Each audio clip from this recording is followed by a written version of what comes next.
Welcome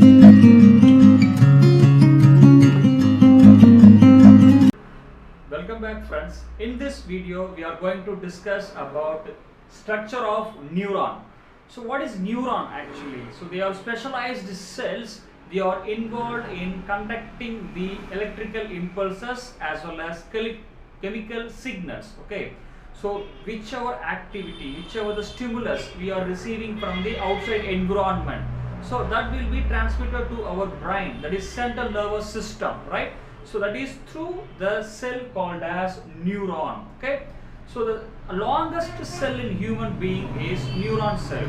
So that can be up to the length of nearly 100 centimeters. So you can imagine. So from here to here will be having a single nerve cell, single neuron will be there. The axons will be that much lengthier. So with this structure, so this is like cell body. You can see here the main cell body, and then like tree-like projections are there from the cell body.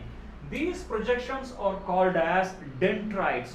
So what is the function of the dendrite actually? So dendrites only receive the signals, receive the stimulus from the outside environment or from the nearby nerve cell. That is the main function. Dendrites will be receiving the signals. That is the main thing. So after receiving signals, what will happen?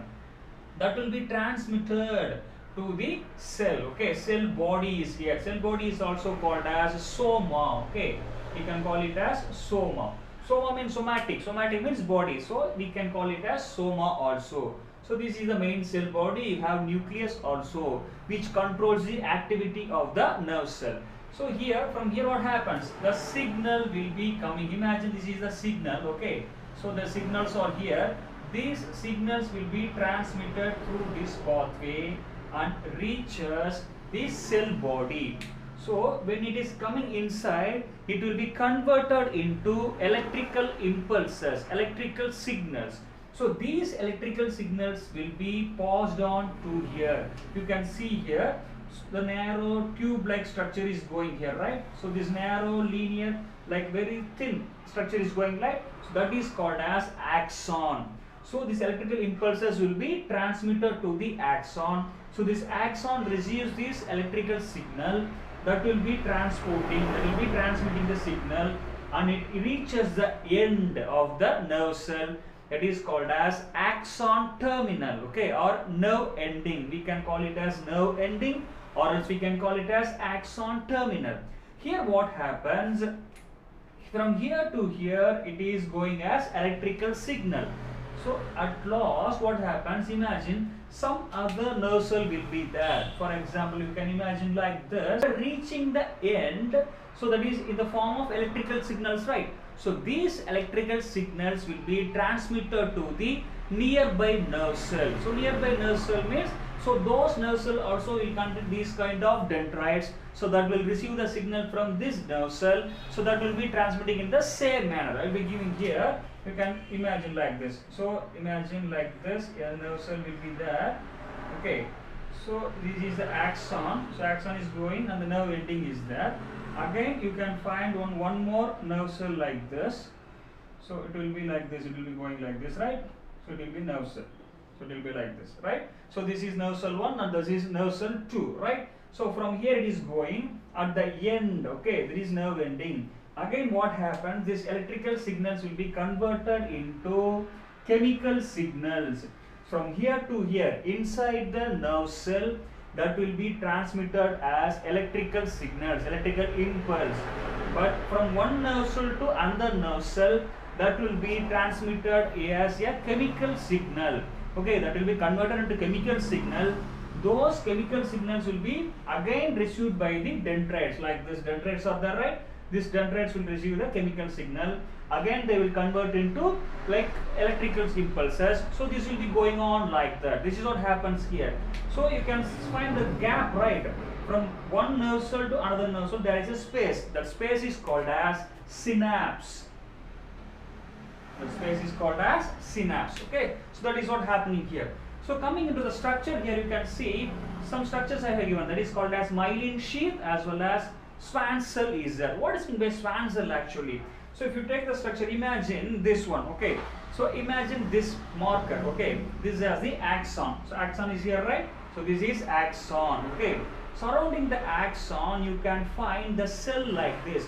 So from here to here the axon will be going, so it will be going like this, right? So whenever it is going you can find some cells like this. So the cell will be there. These cells are called as Schwann cells. So what these Schwann cells will do, these Schwann cells will secrete the fat, okay. They will deposit the fat over like this. They will be depositing the fat over the axons. So these fats are called as myelin sheath, okay. Myelin is the fat that is deposited over the axon. So imagine this is the axon, the fat will be deposited like this. So inside you can see the axon is here, right? So this covering is the fat. So fat deposits are called as myelin. So it is called as myelin sheath. So this myelin sheath is produced by this Schwann cell. So Schwann cells will be present here. That will be helping in formation of this myelin sheath. What is the function of the myelin sheath actually? So from here to here, so long distance the signals has to be transmitted. So this myelin sheath acts as insulator, conducting the signals, okay. They will speed up, okay, the conduction is there, right? The information, the signals will be conducted very faster, the speeding up of the conduction, okay. The signals will be very quickly transmitted with the help of this myelin sheath. They will be helping in speeding up the process. That is the main function of this myelin sheath, that is acting as insulator, conducting material there. So, and again you can see here the gap, okay. This is myelin sheath 1, myelin sheath 2, myelin sheath 3. So you can find the gap between two myelin sheath. This gap is called as nodes of Ranvier. Okay, nodes of Ranvier means the gap between two myelin sheath. So what is the function of the nodes of Ranvier? Actually from here to here the signal will come, here it will get recharged, again it will go here, again it will get recharged. So this is the location where the electrical impulses will get recharged and that will move. Imagine in a mobile you are recharging for 10 rupees. So you will be talking to around half an hour or 1 hour you are speaking over the phone. So the balance will be get over. Again you will be recharging. Similarly, the signals will come from here to here. So they will lose their capacity, right? Again they will get recharged here. Again they will move. Again they will recharge. Again they will move. So this is what happening the whole neuron.